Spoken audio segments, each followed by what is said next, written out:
The following was recorded in front of a live studio audience at the Studio 21 Podcast Cafe. This is the United Podcast Network. Welcome to Conor Commentary, a hilarious take on news, politics, sports, and current events. It's time to buckle up. Here's Conor.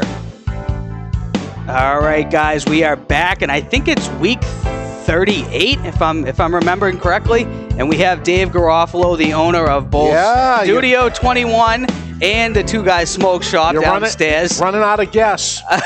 Nobody will show up because everyone's scared. Everyone's scared. I think we're going to finally be able to get in-person guests now that New Hampshire's opened back up, though. You may do it. Actually, you are media. You always could have had somebody here. Right. We technically could have. I think people were just, they had cold feet. Yeah, and the uncertainty, I guess, is part of it. Thank God, New Hampshire, the cloud is lifted, and they used their better judgment, and they said, okay, by the way, we had no legal right to actually shut you down to begin with, and people are starting to sue. Right. Are they really? People are suing. Yeah. And everybody that has sued so far and gone through the court system over it won. Did they really? Yeah, they can't be doing what they're doing, and they're doing it under the thing of it's for your better health. Right. You know, if you drink too much, it's not good for you, and more people are dying from alcoholism than anything else. Yep. Therefore, maybe the government should say there's no alcohol. They tried that before; it didn't go so well. Right. That was prohibition, right? Yeah, so that didn't go so well. Now they're saying Easter Sunday. You couldn't go to church. Right. Wow, kind of constitutional thing that says you can't do that, right? Right. They did it anyway. And they shut people down. And all this ended up happening under the process of it's for your better good, right? Mm-hmm. It's for the health of it. And at the beginning of it, listen, nobody knew what was going on. The more and more we learn about what it is, the more and more you got to let people do what they want to do. Right. In respect that, listen, if you are worried about it, you don't want to go into the store. Right. You don't have to. Exactly. You shouldn't force anybody to go in the store. Right. But you shouldn't force the store not to be open. Right. Absolutely. If the person doesn't want to go in because they want their safety, do it. But you're saying, out of their safety, I have to be closed. Therefore, they can't come in. Right. No, they can choose not to come in or not. They can choose to have a drink or not have a drink. If alcohol isn't good for you or whatever is good for you. You shouldn't be driving in an automobile because people get in car accidents and die. Yes. If everybody was forced not to drive in an automobile, nobody would die of a car accident this year. Right. Absolutely. That's very true. So why don't we stop that? Right. Where do we draw the line? And I had a problem with it from day one. And listen, you know somebody that ended up dying in a nursing home from this, and what a shame that it ended up happening. Right. But they die in nursing homes every single year from all kinds of different things, the flus, everything. It was a contagious disease, or is a contagious disease. Yes, there's lots of them. Right. And there's more to come, and there were more in the past. So what are we going to do? They're calling this the new normal? I hate the idea of it because, no, I don't accept it to begin with anyway. It is what it is. But what I'm seeing now is here we are in New Hampshire. We're on the border of New Hampshire and Massachusetts. Right. We're a stone throw away from Massachusetts. Right. It's okay in New Hampshire. And listen, I'm on the New Hampshire side, so good for me, right? Exactly. Lucky for me. If I was on the other side, I would be so mad of being on the other side. But being where I am now, being closed for 45 days. Is that how long it was? 45 days. Closed for 45 days. That's a long time. And very expensive 45 days, let me tell you. Right. And curbside or whatever we could pull off to end up happening. I am sitting where I'm sitting, and I look across the street, and there's a bakery across the street. And good for them, they make cupcakes. Essential business. It was essential because are they considered essential? Essential. So people going in and out. In Easter, people going in and out buying it. Mother's Day, jam packed. Right. People that are there driving to work. I pass Walmart, jam packed. Every supermarket, jam packed. Home Depot, Target, all packed, jammed, open. Convenience store down the street over here, jam packed. Everybody's going in there. By the way, at that convenience store, they happen to sell cigars. Right. At that convenience store. So do I. That must have been good business for them. They're essential. Yeah. I'm not. Who decided to pick the winners and losers? Right. It absolutely. was the government. Who are they to decide to listen? if you're going to make something a law, there's a long process to make something into law. Them demanding of what it is. And even the city of Salem, New Hampshire tried to make it so that it was mandatory for us to wear masks in the store, and we would be fined $200. I watched that on cable access just to see what was going to end up happening here, so I could lose my mind once again. And they didn't vote against it, but they didn't vote for it either. They just left it alone. Right. Because it was going to be lawsuits that were going to happen. Now the states and the cities and stuff are looking at lawsuits that they're losing and saying, you know what? These Americans, these human beings have rights. Right. Constitutional rights. And we've been taking away from them, those that realize it, and we're going to lose. So let them do what they want to do. Warn the people, listen, I have a 90-year-old mother. Right. Hey, Ma, I don't think you should be go shopping right now. Exactly. Write down whatever you want from me, and I'll go get it for you. Because if you get something, your immune system is weaker than mine and whatever.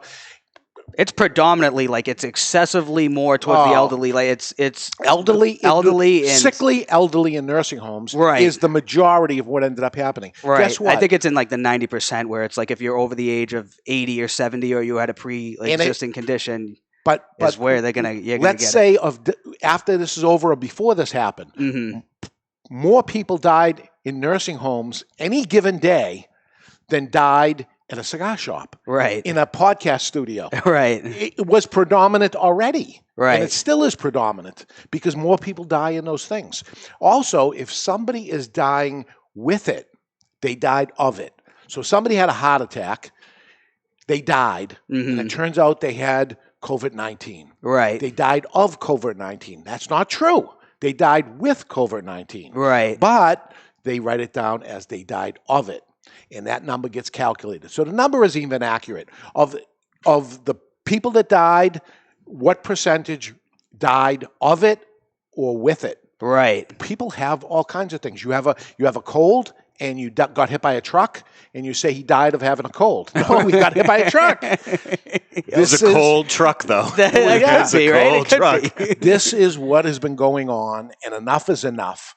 And you're seeing people rallying now. Of they're about to lose their businesses. They're, a regular person lives paycheck to paycheck. Absolutely. It's the same truth when it comes to a mom and pop retailer. We live week to week too. And still trying to pay the staff. Our bills didn't stop. As these things went away, insurance kept going. Even though you're not open and nobody can get hurt in here, I still had to pay the insurance. Oh, of course, they're not going anywhere. and the internet bills and the phone bills and the gas bills and electric bills, and nothing stops. And my ridiculous salary. Yeah, Ben, you got to keep it. You have to keep paying Ben. Just keep paying him. So over the last 45 days, also up here, a bunch of people also bailed out on you, right? They stopped, and we collect nothing, and we keep the business, and we keep the employees too. And thank God I can do it. I'm happy that I was able to do it. Believe me, I'm self-employed my whole life. It was always the case that I have to look at it as a self-employed person and say, I have to take care of all those that I'm supposed to take care of. I got to take care of my bills and my employees, part of my bills. First and foremost, and if there's anything left over, I get it. The only person that has not been paid in 45 days is me. And when things are good, believe me, I get paid, and I get paid more than them. When things are bad, I don't get paid at all. I'm the last one to get paid. That's the risk of owning a business. That's like the risk and reward. When these types of things happen, then you take a beating.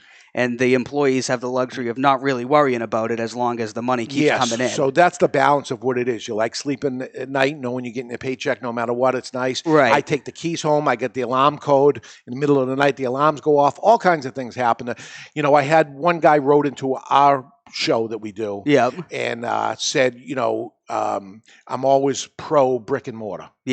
And, sometimes brick and mortar, the cost is more money on brick and mortar. And he says, I got 2 kids and I choose to buy online. If I can save a few bucks, I do it. And I said, well, you're hurting the local economy, which eventually is hurting you. Let's say you're a carpenter and you bought from brick and mortar in your town, that guy in the town, business is good for him, and then he wants a remodel, and he calls the local carpenter, and you end up getting it back. When you're buying online, it could be from another country where this money ends up going. It doesn't go into your economy. It doesn't circulate. You think you save money. You didn't, because that money doesn't get circulated.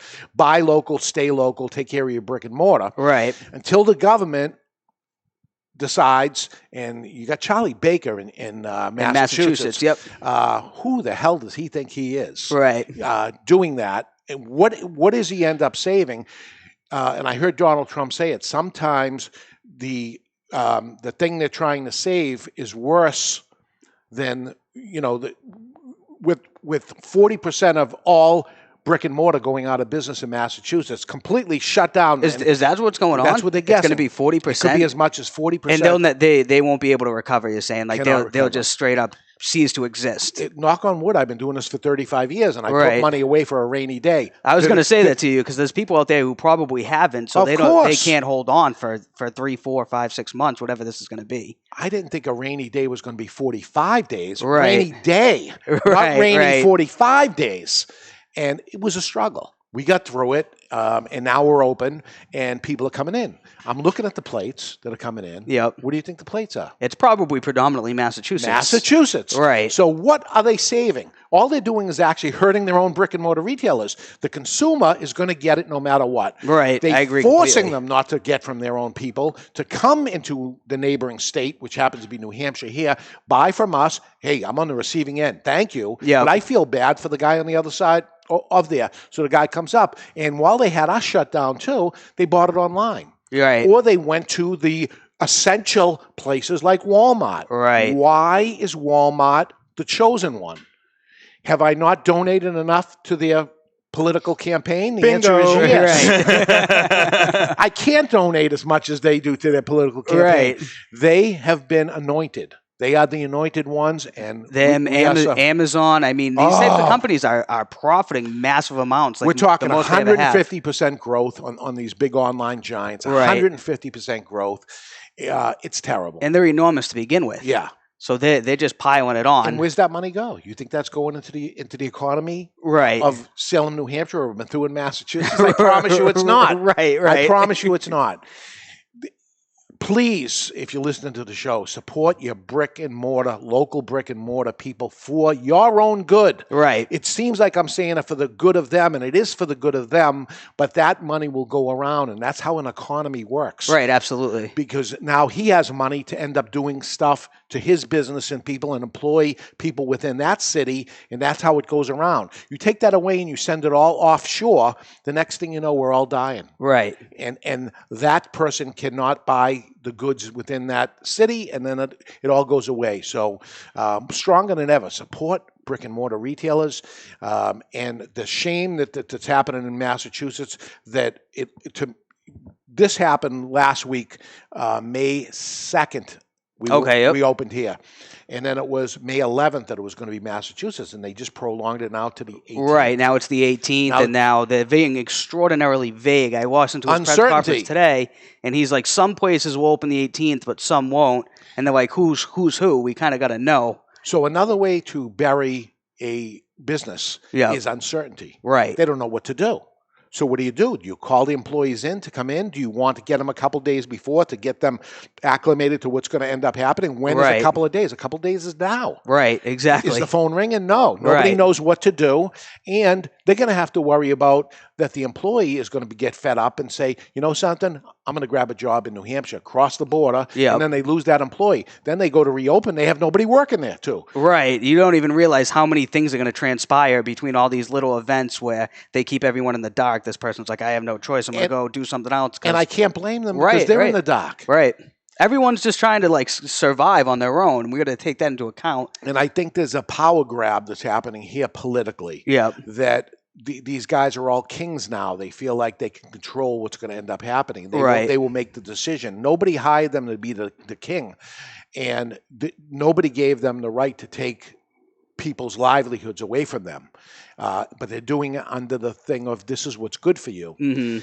they've made a lot of mistakes, but this is what's good for you over the years. And you live long enough and you've gone through this. They've got it wrong a lot of times, and I hope they got it wrong this time too.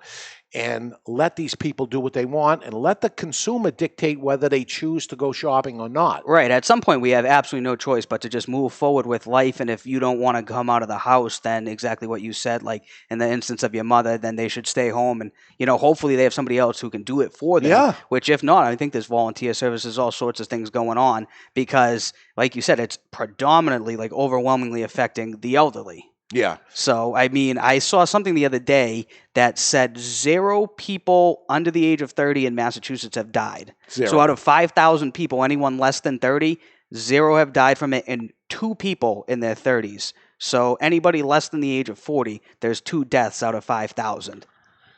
And everybody 30 years old is not allowed to go to work. Right. For what? For what reason? Right. So that you don't die? While this is going on, there's kids that were supposed to go to school that ain't going to school. Right. They could have been to school. Maybe parents that could be out there working can't because they got to watch the kid. It's going to be tough for them.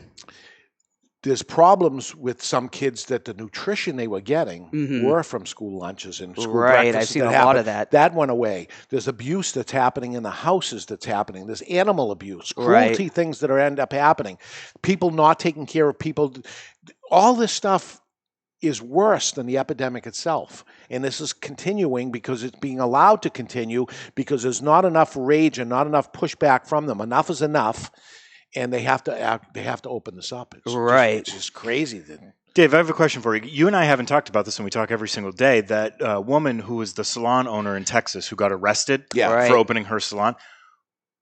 Where were you on that? How long were they going to push you until you were like, F it, I'm opening up too? I was going to ask you something very similar, yeah. Well, at what point would you have no choice 60 days? Well, the answer was that I decided before the governor of New Hampshire okayed it that I was doing curbside. Yeah. I said, I'm opening, and I heard from somebody who knew somebody that said, hey, he didn't say you can do it. And I said, well, he didn't say I couldn't do it. Right. And I'm telling you, I am doing it. Right. I am doing it.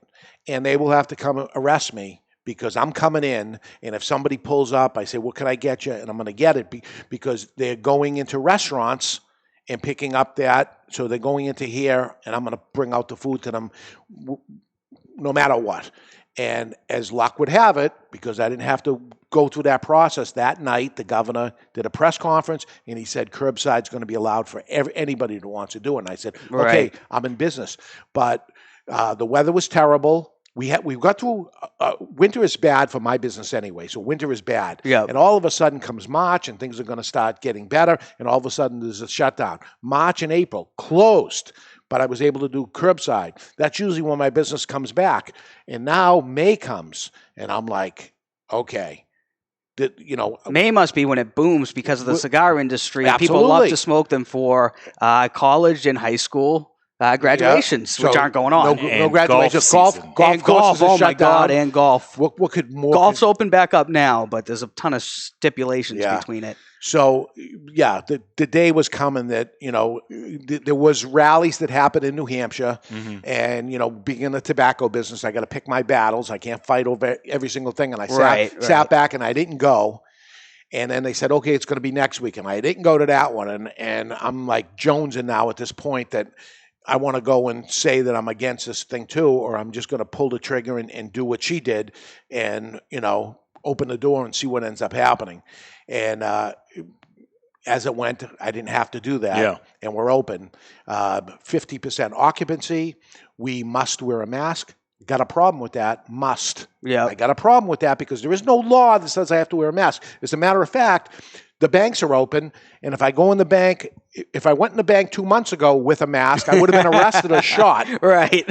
Yep. Now I have Security would have attacked you. Now I have to wear a mask. So that went away real fast. That they said, you know what? The people don't have to wear a mask. The consumers that come in don't have to wear a mask. They should wear a mask, and that's fine if they do. Right. I got a mask in my pocket, and we put masks on to make them feel good. Right, absolutely. because I want my customers to feel happy. Right. So that's what that's about. Let that dictate. Let all this, I had the problem when they said no smoking in restaurants.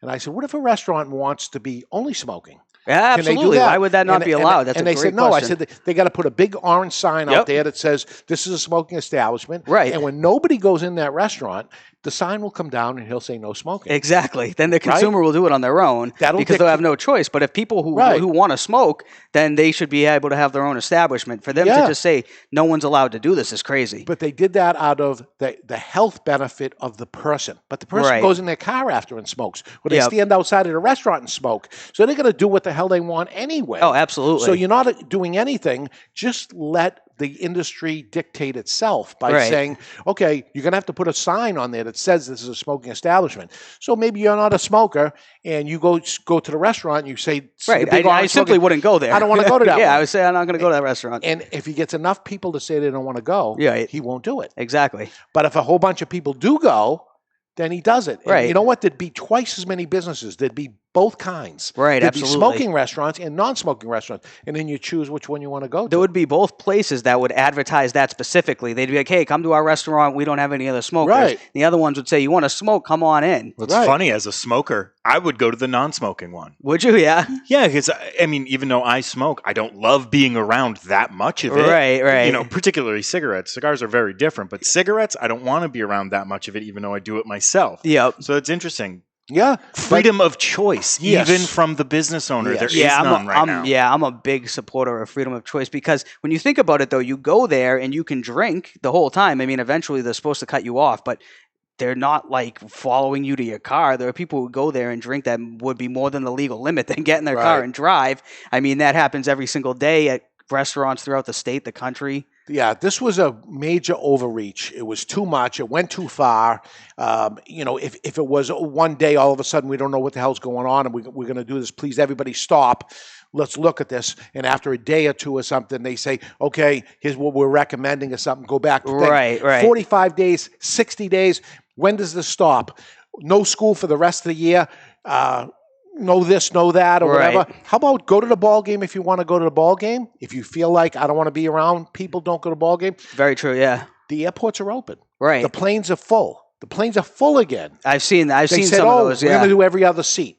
You're in a tube, first off. And then there was a United airline or something. Somebody took a picture of it. United, every single seat. The middle seats, every single seat. But as soon as you get off there, 6 feet apart. You got to be 6 feet apart while you're waiting in line to get on the plane. 6 feet apart. It's 6 feet apart until you get in there, and then it's 1 inch. Now we're seeing what are we doing? Makes no sense. Does everybody see the craziness? Common sense went out the window a long time ago, though. My God, Easter Sunday, I went to get fresh bread at the bakery because the bakeries are open because they were essential. Right. So I said, okay, I'm going to go. And it's 6 feet lines outside until we got in. Then everybody's mingling with each other and reaching over each other. The lady's cutting the bread with no gloves on and no mask. I'm handing money to the person and all that stuff. What's the show outside with the 6 feet apart farce that doesn't make any sense? Right. This is happening all day, every day. It's okay in Home Depot, but it's not okay at this store. It's okay at that one. It isn't okay with this one. It's not okay or it is okay. Right. Home Depot's a very weird one because they've been allowed to stay open this whole time, right? Yeah. What do they provide? Big checks to the government? Yeah.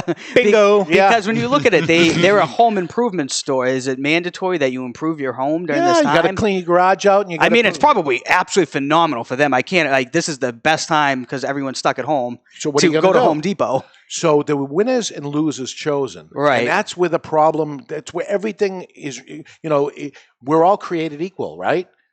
And under the Constitution, yes. We're all created equal. So isn't all businesses created equal? No, there's winners and losers.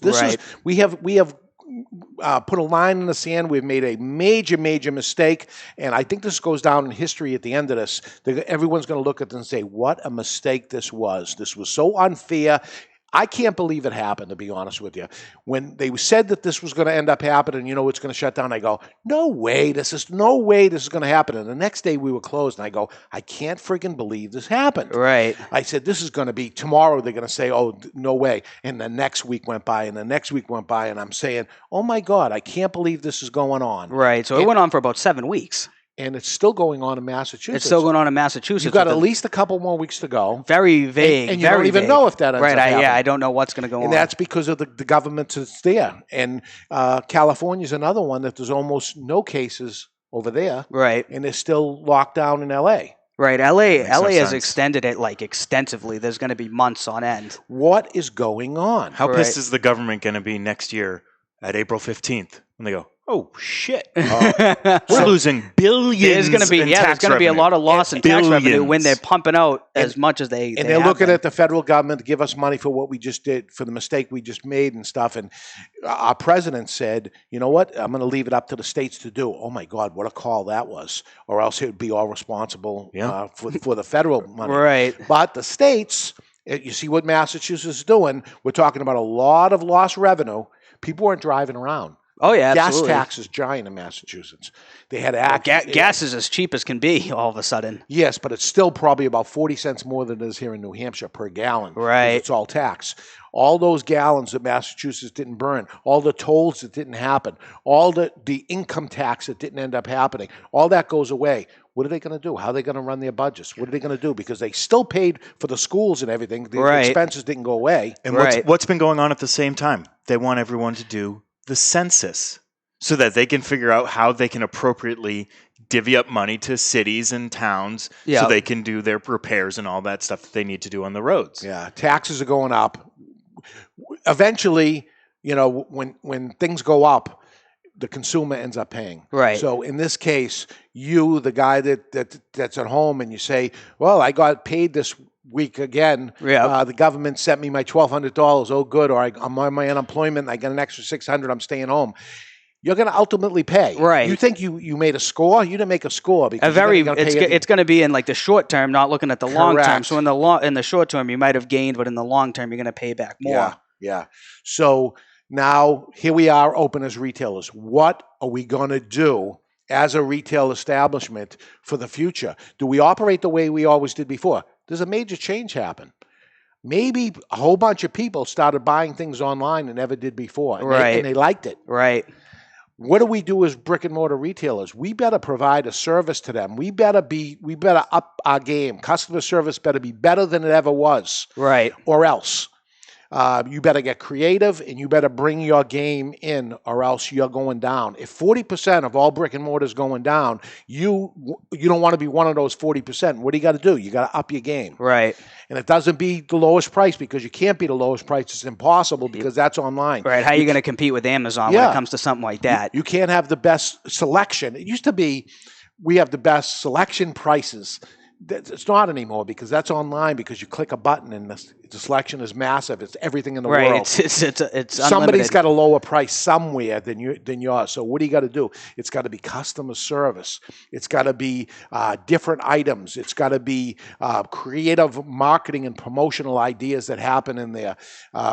I wrote a book about it. Right. This is a great book for anyone who's listening who is in brick and mortar. This is David versus Goliath, how to compete and beat the online giant more than ever. Right. You're a retailer, you've been home, and you're planning on opening in a couple of weeks. Oh my God, what are you going to do? Are you going to do the same thing that you've been doing in the past? If you do, you're going down. You're going to be one of those 40%. That's insane to me, 40%. Dave, do you worry about, as we're seeing things change, and a lot of these companies have been coming out, and they're saying this now, and who knows what they're going to say 6 months, a year from now, that we're okay with more people working from home. So then there's less commuters on the road. Right. Does that concern you? It's less tolls. It's less people going around. That person's at home all the time. They go online. Listen, you didn't get a haircut for 2 months. No. I had to do it myself. So you did it yourself. Came out good. Thanks. Not bad. Maybe you'll continue to do it. I was going to say, that might happen to a lot of people too. I'm going to do it again to see if I can improve. And if I can't improve, I'm going back to what I used to do. But if you do... Oh, I'm never getting a haircut again. Or paying for a haircut again. And you know what? There's 300 million people that get haircuts. Right. What percentage of them says, this wasn't bad. This is the way I'm going to do it? Yeah. How much is that That's so true. Go? You don't even think about There's that. Is so all the people who are going to realize. End up happening. So even the barber, what are you going to do when the guy comes in? You better step up your game because he may have figured out how to do it himself. Right, or had somebody, you people having their wives do it. Get a little creative. Friends. Come up with a little promotion thing, a little fun, something that's going on in there because The game has changed. And if you think you're a brick and mortar guy, you're going to do it the same way you always did before, you're in big trouble, man. Big awakening is going to happen. Some people are going to go down. Actually, some people are going to rise. The cream rises to the top, right? The best one. I'm going to try to be the cream, and this awakening, this rude awakening that happens, actually makes me better. Right. What did I do here? You saw what happened while this is going on. I remodeled up here. Right, absolutely. Yeah, we see it going on right now. I remember coming in, and you're doing a complete, remodeling going on over there. They come in after this is over. Oh my God, the place has never been so nice. Right. It's improved as it's doing it. So I was going to sit there and end up watching TV and all these ridiculous things people are doing, or I was going to work on my business while this was going on. It was an opportunity for me to work on this business. There was nobody in here. Right. Geez, I could get some contractors to come in. They were dying for the work too. Right, absolutely. Beautiful. They come in and they're working as it does. And I got 3 stores, so that was happening over in the Nashua store too. I hired people during this thing, and they were being trained while they were working inside here and learning about the products and things we sell. Right. So it was an opportunity. A lot of people didn't jump on the opportunity that's out there. Here is a moment in time. Here's the opportunity. It's not too late. Right. If there's somebody out there in a business and it could be a barber, anybody of it. This was an opportunity to do something to improve your business. Oh my God, I didn't do it. First time I'm hearing this. It's not too late. Right. The best time to start it would have been 45 days ago, but the second best time is today. Right. So you start now improving your business, working on it. What can I do tomorrow that is going to improve the relationship I'm going to have with the consumer that's coming in here? Something to draw them in, something to do it. Get creative. I wrote a whole book on them. It doesn't have to be this book, but I did something to end up doing and looking through it myself. Even after writing it, I got plans. I built a calendar up of things that are coming up for the rest of the year. Right. It's, this is a time at the end of it that somebody's going to be saying, I had a business once, and then the COVID-19 came, and I was out of business, and that was the end of that, blah, blah, blah. And now I do this for a living and stuff. These are the stories they're going to tell. Oh, yeah, there's going to be a lot of them. It's going to be a common thing. But blame the COVID-19 instead of what did you do while that was happening? You just sat there and wallowed in your beer and cried to yourself and said, that's what happened, and I went down. Right. But you did nothing to save it from end up doing this. This was a chance for you to save your business, to do something different as opposed to sit there. You're going to open up on the 18th in Massachusetts, if that's the magic day that they pronounce we can do it. You're going to open that day and it's going to be the same?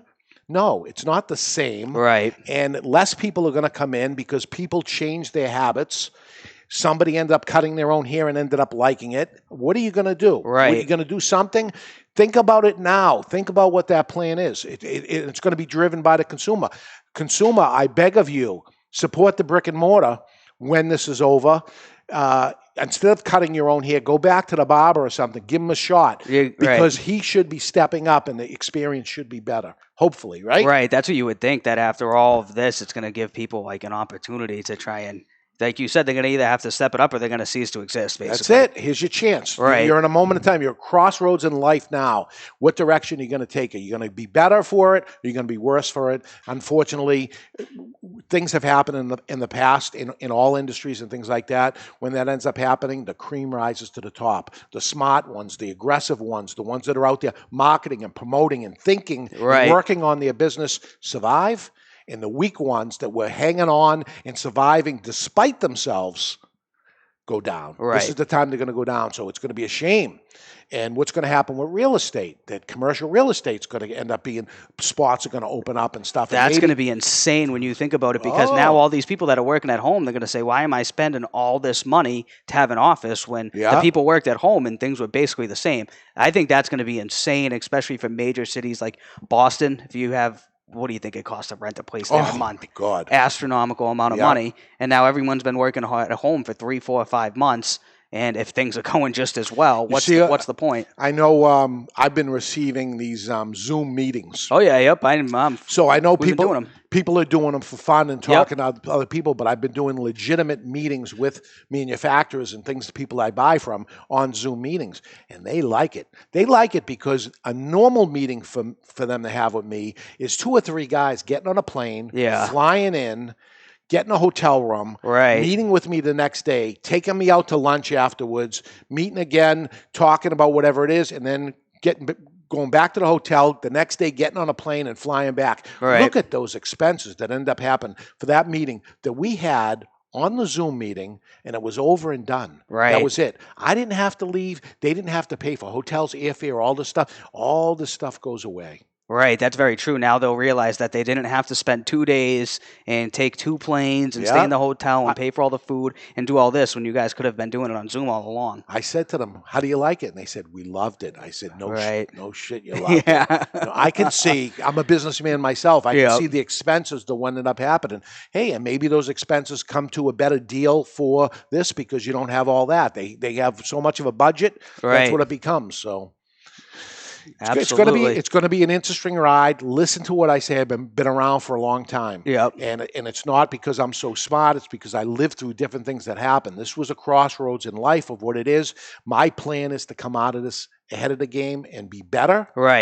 And some of the people that you'll get to know after this thing is over, and they say, I used to have a business. And when you look back 5 to 10 years from now. You did nothing about it. You sat there and you watched Tiger King and never missed an episode of whatever you ended up doing and stuff. That's where they chose to put their time in. Absolutely. I was reading, I was watching videos, I was trying to improve my business, I was getting everything I could was an opportunity to shine, to come out of this better than I went in.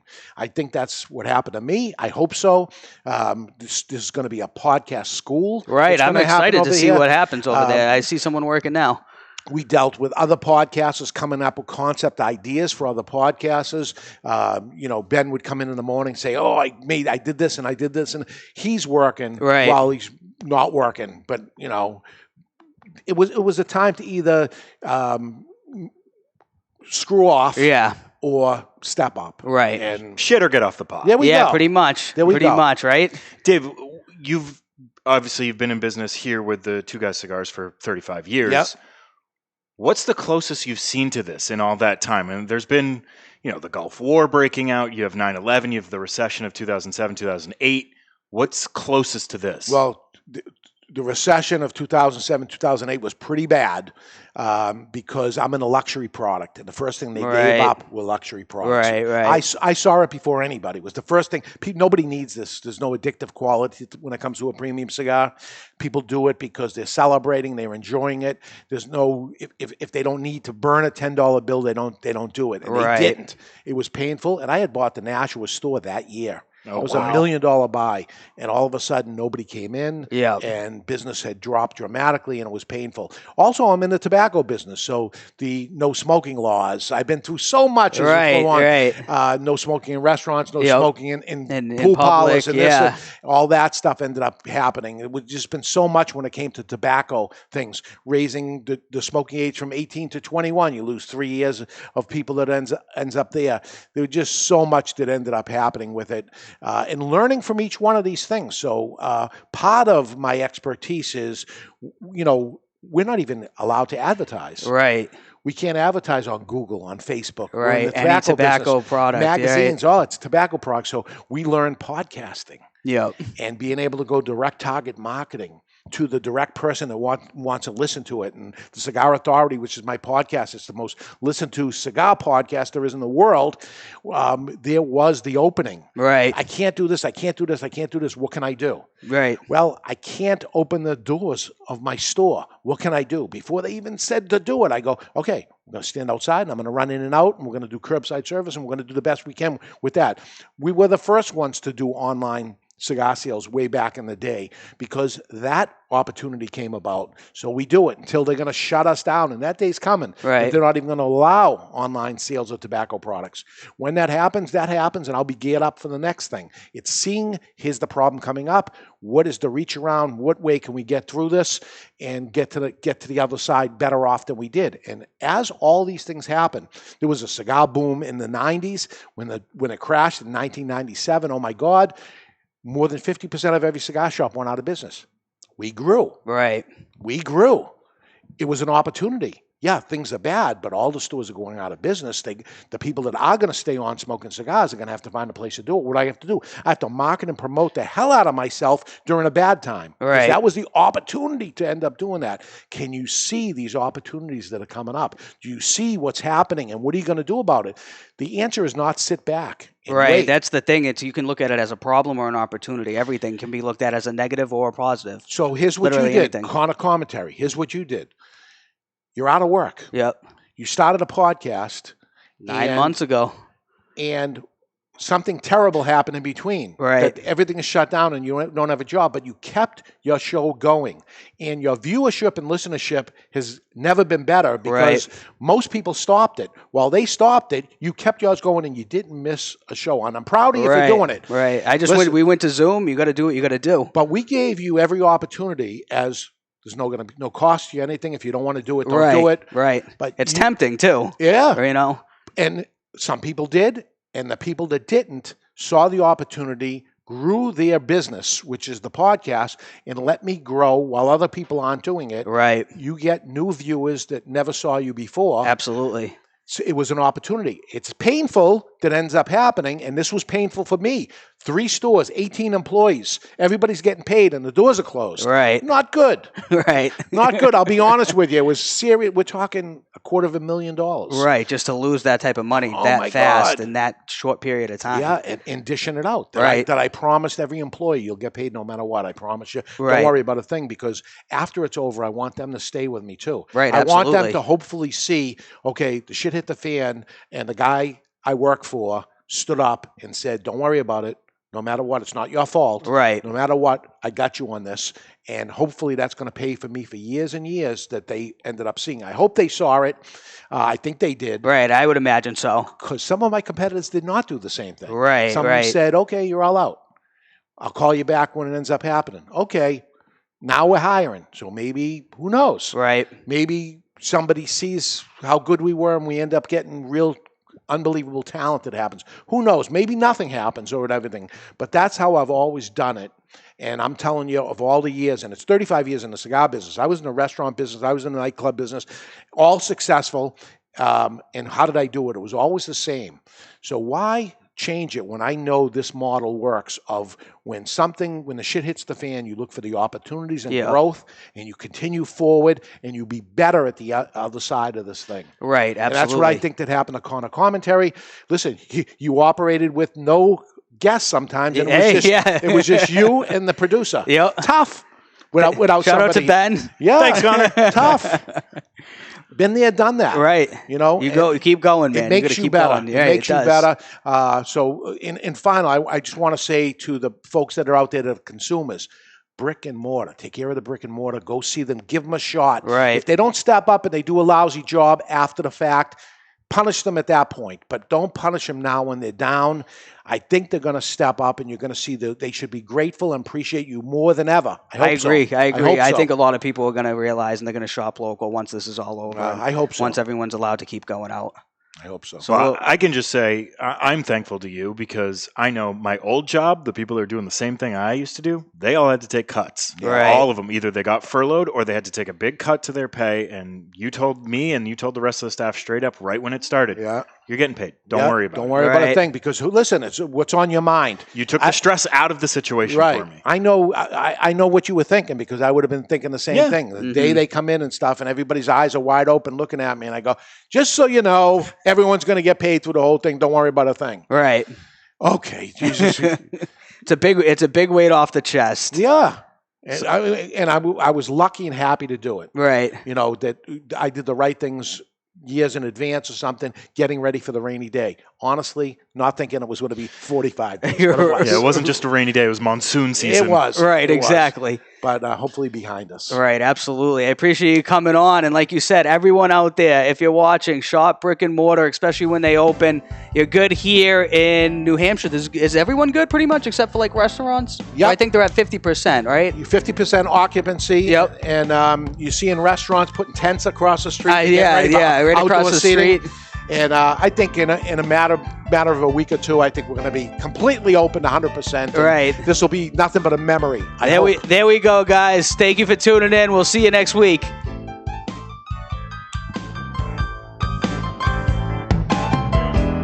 The views and opinions expressed by the hosts, guests, or callers of this program do not necessarily reflect the opinions of the Studio 21 Podcast Cafe, the United Podcast Network, its partners, or affiliates.